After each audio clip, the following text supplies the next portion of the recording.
Alhamdulillahi Rabbil Alamin, wassalatu wassalamu ala rasulil amin, nabiyyina Muhammadin wa ala alihi wa sahbihi ajma'in. Allahumma allimna ma yanfa'una wa zakkirna ma nasina wa anfa'na bima 'allamtana wa zidna ilma. Wa la hawla wa la quwwata illa billahil aliyyil azim. Wa la hawla wa la quwwata illa billahil aliyyil azim. Amma ba'du. Pelajari kita dalam kitab Penawar Bagi Hati, Syifa Al-Qulub, penawar bagi hati. Kita telah pun tamat perbincangan kita dalam kitab yang pertama tentang anggota yang 7. Anggota 7 ni apa dia? Tangan, kaki, mata, perut. Sambungan perbincangan kita dalam kitab yang kedua. Maknanya kitab yang kedua pada menyatakan qalbu, artinya jantung. Kita ni selalu bercakap tentang kalbu. Dia kata kalau kalbu baik, baiklah segala anggota. Jadi dalam perbahasan kalbu di sini, kalbu tu jantung ke, hati ke, apa benda. Jadi dibahas panjang dalam kitab kita ni. Sebabnya kita tukar sebenarnya. Kalau kita kata kalbu tu dengan makna hati, salah. Masa kalbu ni jantung. Jadi hak mana satu yang nak dipakai dalam perbahasan apabila kita kata nak baiki hati, nak baiki kalbu kita, jadi yang mana satu yang dimaksudkan dalam perbahasan ulama dalam masalah ini. Dan padanya 10 bab. Jadi dalam kitab yang kedua ini pada menyatakan kalbu, maknanya dia panggil nak baiki enjin, sebab dia duduk dalam. Yang baru ni, kitab yang pertama baru ni, anggota yang 7 ini dianggap seperti anggota, kalau kereta anggota luar, tayar dia, body, lampu, apa ni, benda-benda hak luaran. Ini bagian dalam. Ni payah lagi ni. Nak baiki hak luar dengan dalam ni, payah dalam lagi. Pada kitab yang kedua ini, pada masalah kalbu ini, 10 bab yang mengandung akan sifat kecelaan yang 10. Allahu Akbar. Jadi kalau kita boleh hapuskan sifat yang tercela ini, 10 perkara ini, nasib selamatlah kita. Ketahui olehmu bahawasanya kalbu itu ada baginya 2 makna. Kalbu itu yang kita panggil hati itu ada 2 makna. Yang pertama, qalbun jismaniyun, hati dari yang bentuk jasmani, bentuk benda, stongkol, iaitulah daging yang ditaruh dalam dada. Satu jenis daging yang duduk dalam dada, ditaruh semana terletak, tersimpan dalam dada manusia sebelah kiri dua alin ini. Ini kena orang ngaji doktor, ni ngaji perubatan. Memang jatuh di alin ni kali kanan kali kiri. Jadi kata duduk yang sebelah jenis daging yang diletak dalam dada manusia sebelah kiri, yang menyerupai ia akan jantung pisang.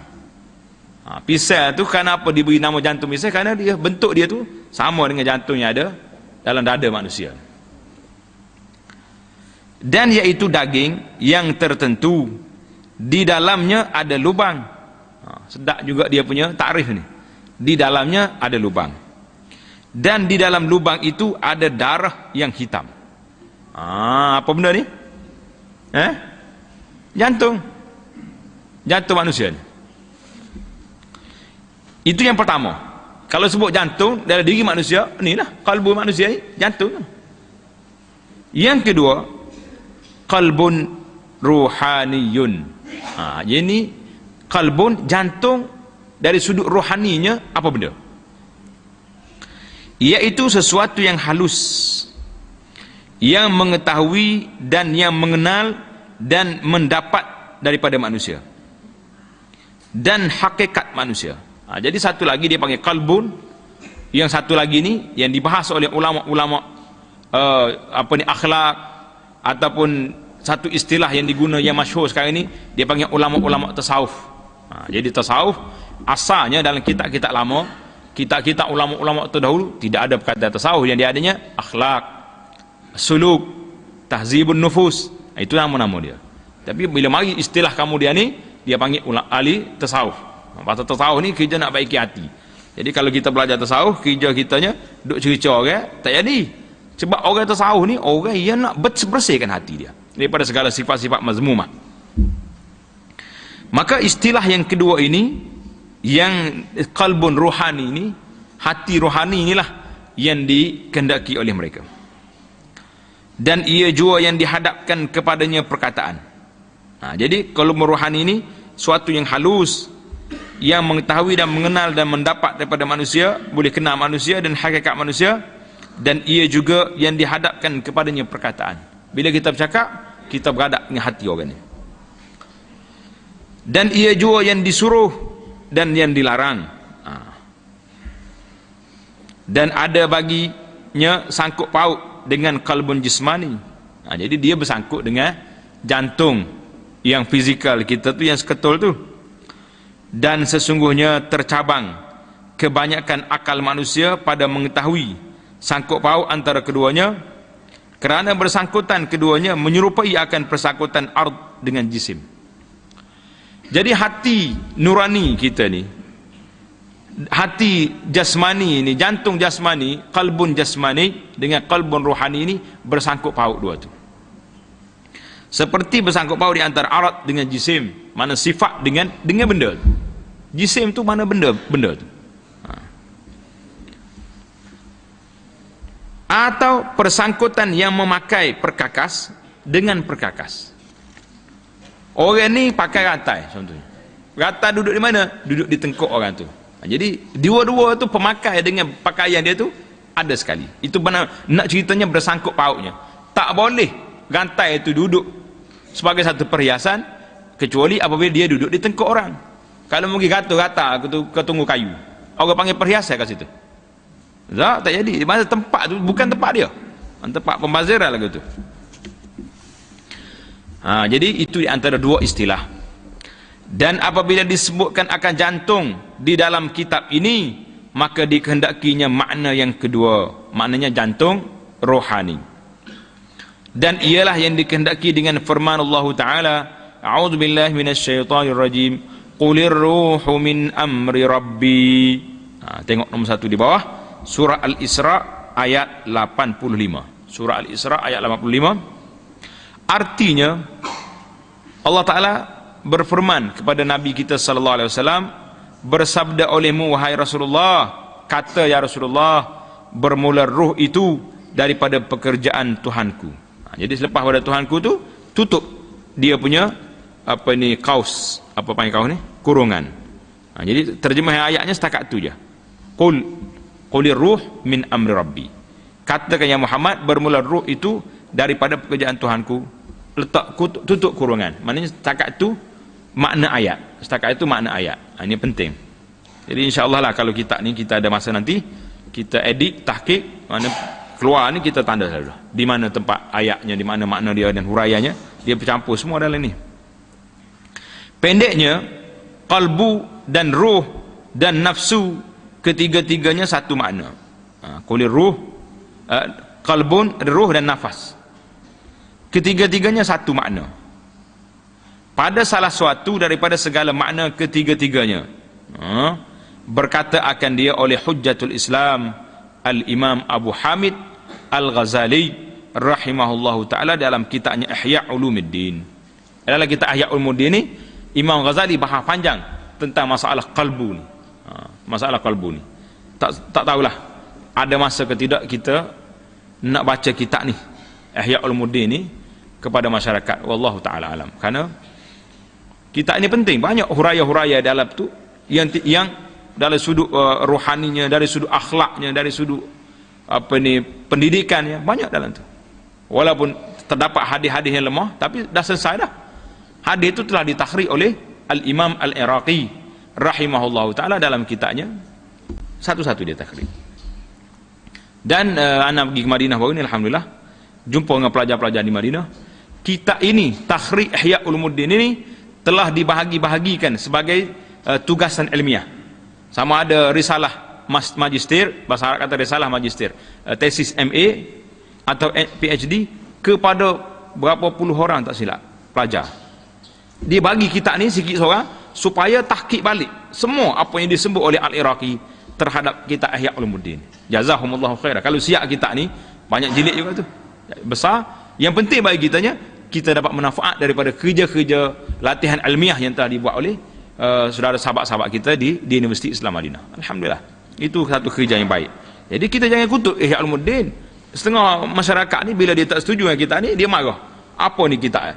Apa kita apa? Banyak maklumat-maklumat, banyak ilmu-ilmu yang manfaat dalam tu. Walaupun terdapat hadis-hadis yang lemah, tapi kerja-kerja mentahqiq hadis ini telah dilakukan oleh Al-Iraqi dan disambung oleh pelajar-pelajar kita di Universiti Islam Madinah sekarang ni, tahun 2010 dan seterusnya lah, insya-Allah taala.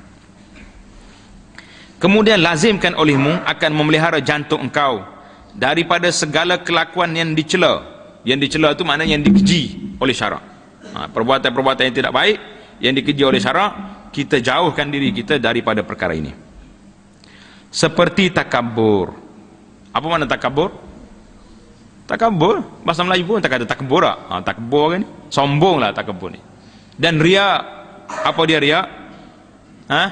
Nak suruh orang puji, nak nunjuk-nunjuk dengan orang. Dan akan menghiasinya. Jadi kita hapuskan daripada kalbu kita ni, daripada jantung kita ni, sifat-sifat mazmumah yang dikeji, kita hiasi akan dia dengan segala kelakuan yang dipuji. Seperti sabar, Allahu Akbar. Sebut sabar ni, senyum seorang kita. Betul tak? Hari ni kalau nak sebut sabar, mudah ke payah sebut sabar ni? Payah. Payah apa? 3 huruf je. Sab, ba, ra. Kalau tulis ikut Rumi, berapa huruf? 5 huruf. Tapi nak lakukan, nak jadi orang sabar, senang ke payah? Amat payah. Setengah orang tu dia sumpah orang. Dia maki sampai langit ke-7. Bahasa telakor bengong habis. Lepas pada dia maki habis orang, dia kata tu aku sabar tu. Bukan kalau tak sabar, tak tahu apa dia buat, terkecil situ. Nak cerita manusia ni, dia kata sabar lepas dia maki orang. Mana sabar lagi? Tak ada sabar dah tu. Allahu Akbar. Kerana beberapa perkara. Jadi kita kena hapuskan perbuatan-perbuatan yang tidak baik yang dikeji oleh syarak, dan kita hiasi hati kita ni dengan perbuatan yang baik kerana beberapa perkara. Yang pertama, kerana firman Allah Taala, a'udzubillahi minasyaitonirrajim, wallahu ya'lamu ma fi qulubikum. Wallahu ya'lamu ma fi qulubikum. Allah Subhanahu wa taala mengetahui ia akan barang yang di dalam jantung kamu. Jadi kita ni tak terjemah hati. Kebanyakan kita ni bila kita terjemah qalbun, hati. Tapi kalau tengok dari sudut saintifiknya, dari sudut kedudukannya, qalbun jantung. Pasal tu dia nak qalbu tu terbagi 2, qalbu rohani dan qalbu jismani. Jadi Allah Ta'ala mengetahui barang yang ada dalam jantung kamu. Tengok di nombor 2 di bawah tu, dia buat apa dia? Surah Al-Ahzab, Suratul Ahzab ayat 51. Maka hendaklah kita takut, lepas pada jantung kamu tu tutup kurungan. Itu tamatlah terjemahan ayat yang ada dalam kitab tu. Maka hendaklah kamu takut daripada mengetahui oleh Allah Ta'ala pada jantung kita akan kejahatan. Jadi kita tak nak Allah Ta'ala catatkan, para malaikat tulis dalam jantung kita ni, dalam kalbu kita ni, apa dia? Benda-benda yang tidak baik. Ya, payah tu. Payah tak payah? Kalau orang boleh betul hak ni, habislah hak lain tu baik belakang. Dan yang kedua, jadi yang pertama ayat Quran. Yang kedua, kenapa kita kena jaga kalbu kita ni? Kenapa? Kerana sabda Nabi sallallahu alaihi wasallam, inna Allah ta'ala la yanzuru ila suwarikum wa absyarikum wa innama yanzuru ila qulubikum. Itu hadis yang dia bawanya.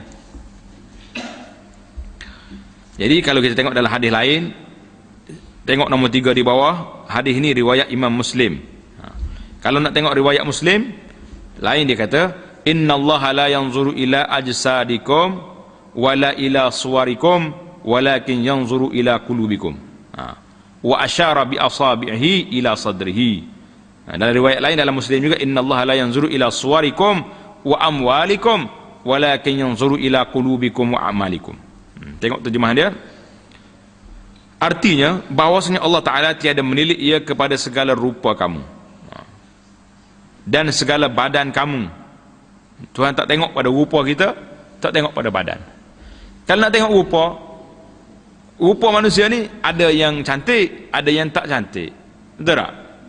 Tapi orang yang cantik, dia jangan kata orang tak cantik tu tak cantik. Pasal apa? Sebabnya kalau kita kata orang ni comel, orang ni tak comel. Orang laki-laki tengok perempuan, dia kata tak cantik dia ni. Betul ke tak cantik? Betul. Tak cantik pada mata dia saja. Orang lain cantik. Dalilnya yang tak cantik sana ni berkahwin juga dia, anak ramai juga. Yang kita kata cantik ni kahwin juga, anak ramai tak? Sama juga. Jadi itu menunjukkan bahawa manusia ni cantik, tetapi mungkin tak cantik pada pandangan orang tu saja. Yang penting dalam perbahasan kita sini, Allah Ta'ala tidak nak tengok pada rupa kamu. Cantik tak cantik tak terkira. Apa ni, sempurna ke tempang tak terkira. OKU ke apa tak ada kira. Yang dikiranya, apa yang nak dikira di sini? Dan hanya sahaja menilik Allah kepada segala jantung kamu, maka jantung kamu itu tempat tilik Allah Subhanahu wa Ta'ala. Jadi Allah Ta'ala nak tengok kepada qulubina, nak tengok kepada qalbun, jantung kita. Maka tiada patut bagi kita menghiasi muka kita yang ia tempat tilik manusia. Allahu Akbar. Kita ni ketuk atas kepala dengan tuku besi ni. Kau kita tak terasa. Kalau tak terasa tu orang panggil orang kebah tu. Kalau di hospital dia panggil orang kena bius. Nyebius dia siapa? Siapa tukar bius dia? Syaitan. Kena syaitan. Syaitan lah bius orang ni. Jadi tengok ni, tidak patut, tidak munasabah kita menghiasi muka kita yang ia tempat tilik manusia. Orang tengok muka kita, jerawat ke tak jerawat, kau bedok tepek. Dan kita biarkan jantung kita kotor, berlumur dengan segala sifat kecelaan. Munasabah tak munasabah? Jantung kita, hati kita ni, kalbun kita ni kotor, kita dah hias ke muka kita. Habis jenama, tepek belakang hak mana ada. Kalau orang perempuan tu siapa jadi lutung pun ada setengah. Nah, keni putih, tidak keni lutung putih ni. Kau pelajar-pelajar kita ni tak kenal lutung. Kenal lutung? Lutung tu hak naik pokok. Hak naik pokok makan buah getah. Tu dia panggil lutung. Lutung tak? Yang penting keni putih tu. Minta maaf orang perempuan. Dia tepek belakang ni. Habis merah sini putih apa tu. La ilaha illallah. Bala nak kiamat lagi itulah. Jadi kita hias muka kita tempat tilik manusia dan kita biarkan jantung kita kotor, berlumur dengan sifat kecelaan yang ia tempat tilik bagi Allah Tuhan kita. Tak munasabah. Bahkan saigianya tanda situ awal. Saigianya maknanya sepatutnya. Saigianya dengan mana? Sepatutnya. Bahkan tetapi yang sepatutnya bagi orang yang berakal membersihkan jantungnya dan menghiasinya lebih bersangatan daripada membersihkan dan menghiasi mukanya. Tak apa muka kedut, tak apa, tapi qalbun bersih, tidak ada sifat takbur, tidak ada sifat dengki dengan orang, tidak ada sifat hasad, tak ada belakang. Jadi sifat ni bukan senang. Dan sebab yang ketiga, kerana apa kita kena jaga jantung kita ni? Bahawasanya jantung itu raja bagi segala anggota. Jantung kita ni dianggap sebagai king ataupun raja bagi segala anggota. Dan segala anggota itu mengikut ia akan perintah rajanya. Biasalah rakyat ni akan ikut siapa? Ikut pemimpin. Pasal itulah ulama-ulama al-ijtimai, ulama-ulama kemasyarakatan mengatakan an-nas ala dini mulukihim. Manusia itu mengikut agama pemimpin mereka. Kalau pemimpinnya warak, rakyat pun jauh. Kalau pemimpinnya nakal, rakyat lebih nakal lagi. Jadi pernah ahli sejarah buat bandingan di antara dua orang khalifah zaman dulu. Khalifah ni baik, maka penuh masjid surau. Bila mai khalifah yang kedua suka kepada hiburan, masjidnya kosong, tempat-tempat permainan lebih ramai. Dia tengok kepada keadaan itu. Jadi sama juga kita pun.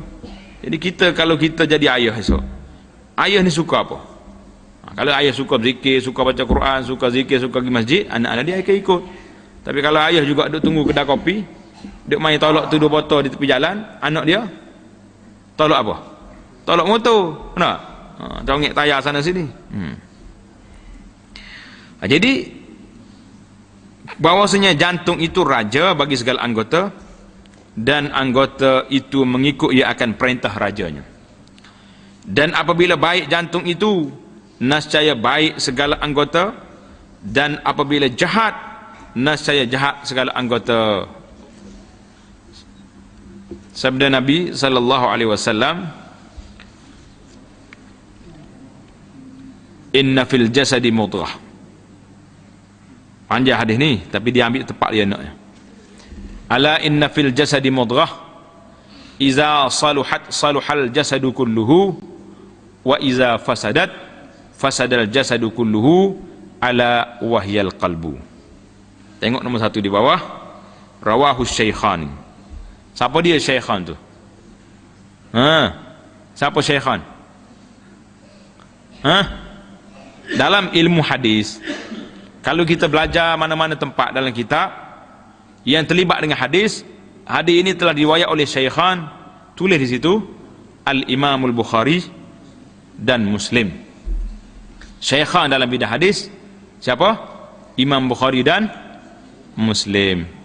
Adapun syaikhan dalam mazhab Syafi'i lain pula, Imam Rafi'i dengan Imam An-Nawawi, orang lain.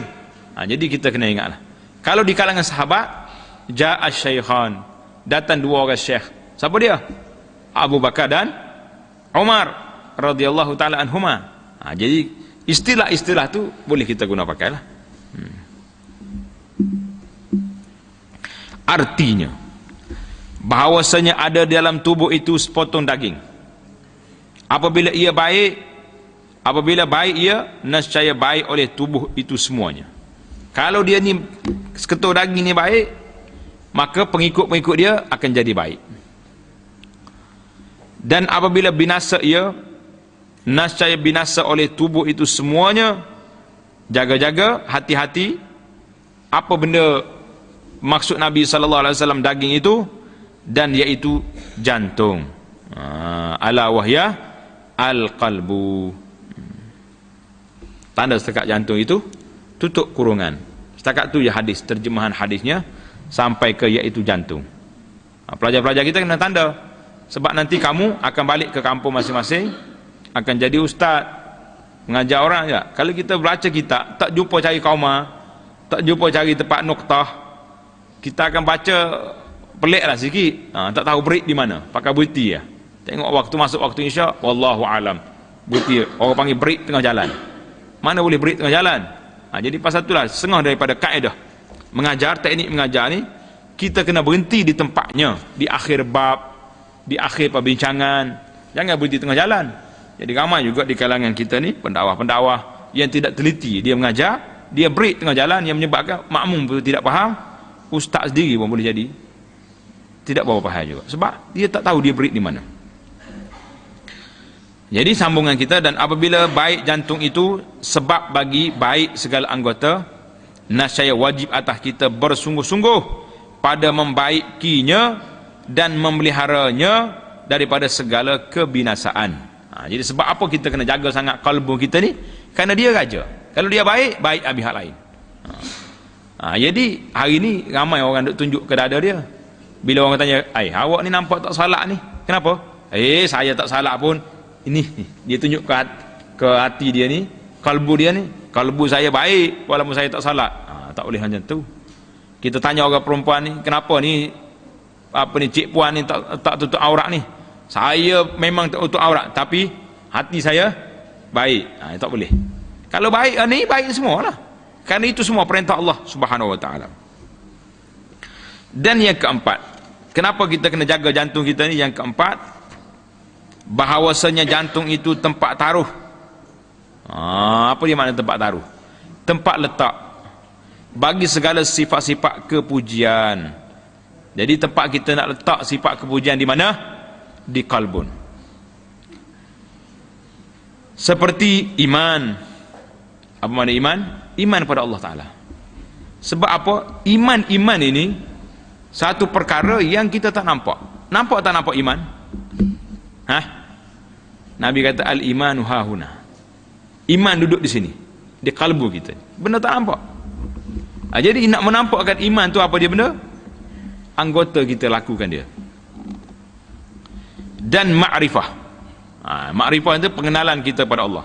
Kita kenal Allah dan tawakal dan redha dan pengetahuan. Jadi semua benda dia bergantung dengan kalbu kita. Maka patut sangat bagi penaruhan itu yang seperti ini. Mana penaruhan itu maksudnya tempat nak simpan, tempat kita nak taruh, tempat kita nak jaga, nak letak benda-benda yang besar begini, bahawa dipelihara akan dia daripada segala kelakuan yang dicela dan dijaga daripada seteru. Kelakuan yang dicela itu mana perbuatan-perbuatan yang tidak baik, dan dijaga kalbu ini daripada seteru. Siapa seteru dia? Iaitu syaitan. Seteru kepada kalbu kita ni siapa dia? Syaitan. Dan yang kelima, perkara yang kelima yang kita kena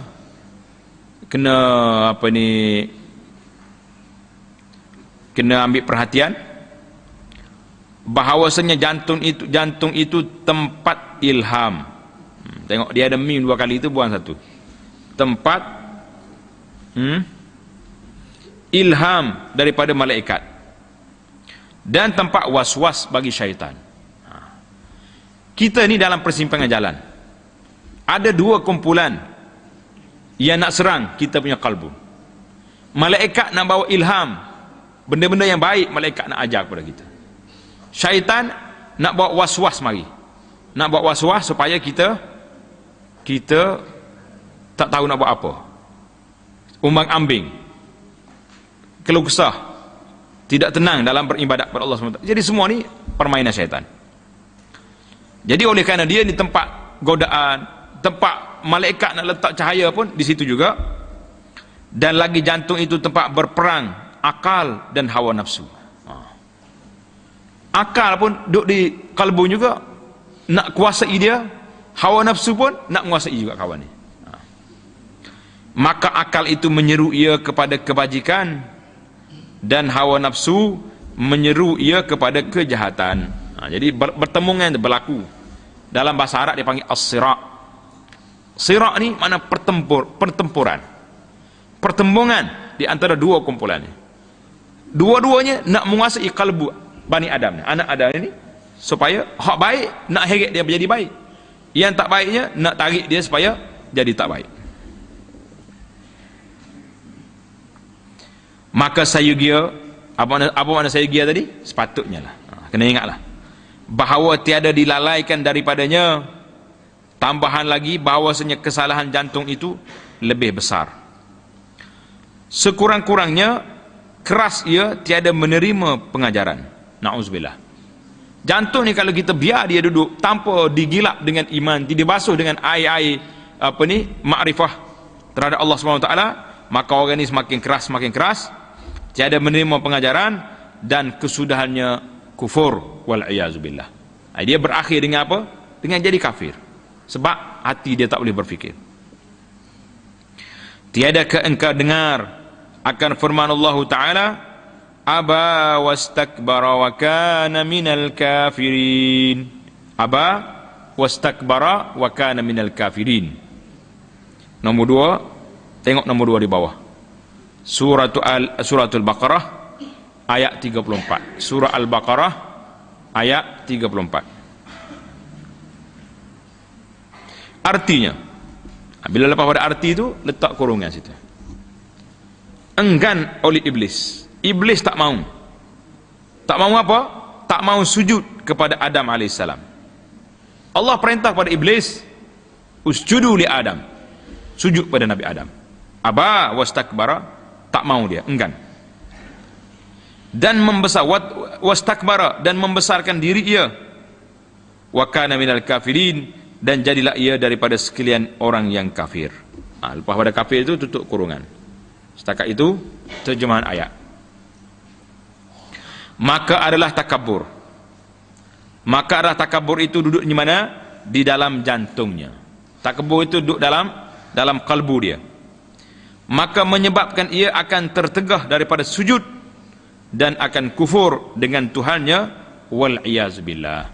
Yang menyebabkan dia kufur daripada sujud, dan dia pun tak mau ikut perintah Allah Subhanahu wa taala.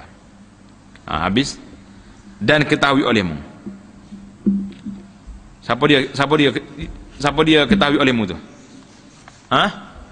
Kita lah yang belajar ni, kita kena tahu. Kena tahu apa? Dan ketahui olehmu bahawasanya segala kelakuan yang dicela itu banyak, perkara-perkara yang dicela itu banyak perkara. Tetapi hamba, siapa dia hamba tu? Syekh penulis kitab ni, dia bahasa diri hamba. Mari kau orang Kelantan, dia buat nak rengat daripada hamba, berat jadi hamba. Hamba tu ringan ke berat? Itu bahasa Kelantan ni, bahasa yang ringan. Dia suka buang dia punya kalimah berat-berat. Kalau makan ada n belakang, dia buat jadi makan. Ringan tak ringan? Ringan. Maka hamba maksudnya hamba lah tu, saya. Maka saya sebutkan di sini 10 perkara. Yang nak dibahaskan dalam kitab ini, kita berapa perkara? 10 perkara pada 10 bab. Allahu Akbar. 10 perkara ini akan dibagi dengan nama 10 bab. Kita tak tahu lagi berapa minggu baru kita habis ni.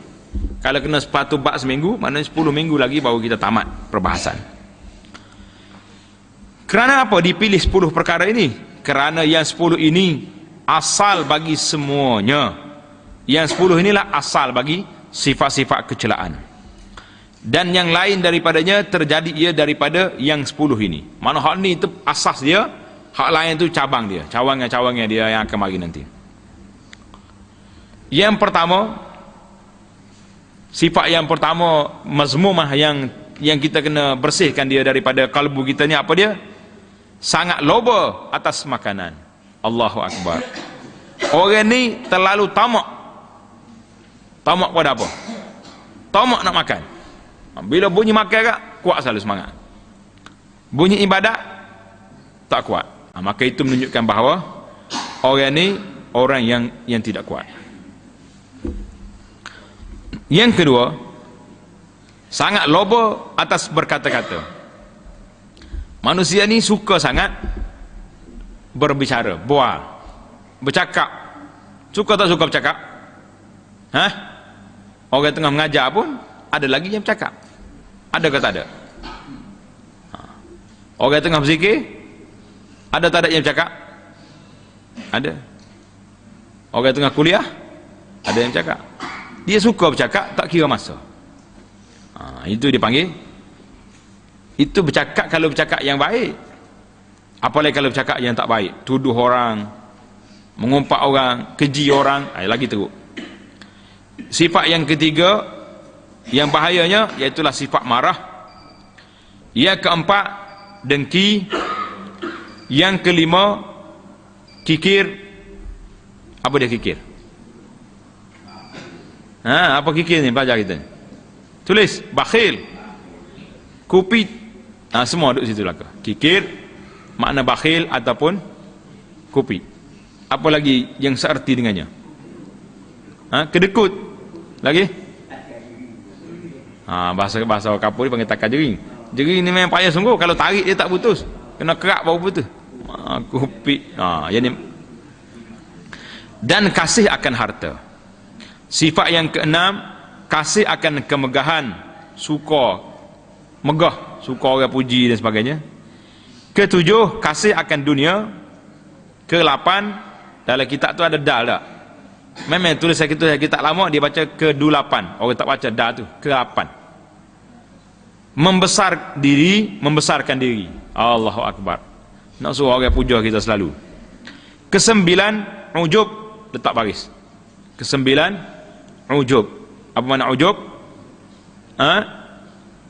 Ujub tak apa? Heran ke diri dia. Dia kata akulah orang hebat, orang lain lekeh belaka, orang lain tak kuat, tak hebat. Jadi kita mulalah tu. Mula ujub. Yang ke-10, ria.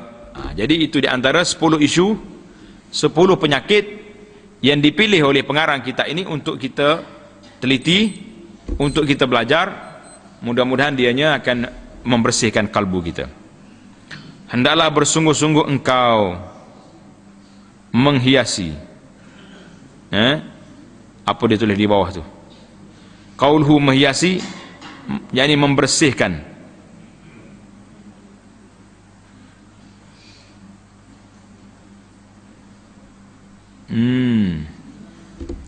Kalau kita kata menghiasi, bersungguh-sungguh engkau menghiasi jantung engkau daripada sifat kecelaan. Maknanya yang sepatutnya letak perkataan menghiasi itu letak dalam kurungan. Kita tukar dengan perkataan membersihkan yang ada di nota kaki nombor 1 tu. Jadi barulah makna dia jadi tepat. Ini dia panggil amanah ilmiah. Oleh kerana dia jumpa dalam kitab asalnya menghiasi, walaupun artinya akan memberi makna yang lain, tetapi oleh kerana kitab macam tu, boleh jadi maksud syekh atau bahasa di tempat dia boleh guna perkataan ni. Maka para muhakkik, orang yang mentasihkan kitab ni, dia tak nak baiki, tapi dia letak di bawah. Mudah-mudahan yang tepatnya perkataan menghiasi itu tidak betul, tidak tepat, ditukar dengan mana membersihkan.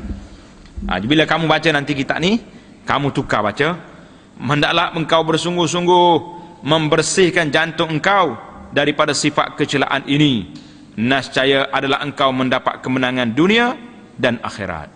Engkau akan mendapat kemenangan di mana? Di dunia dan di akhirat.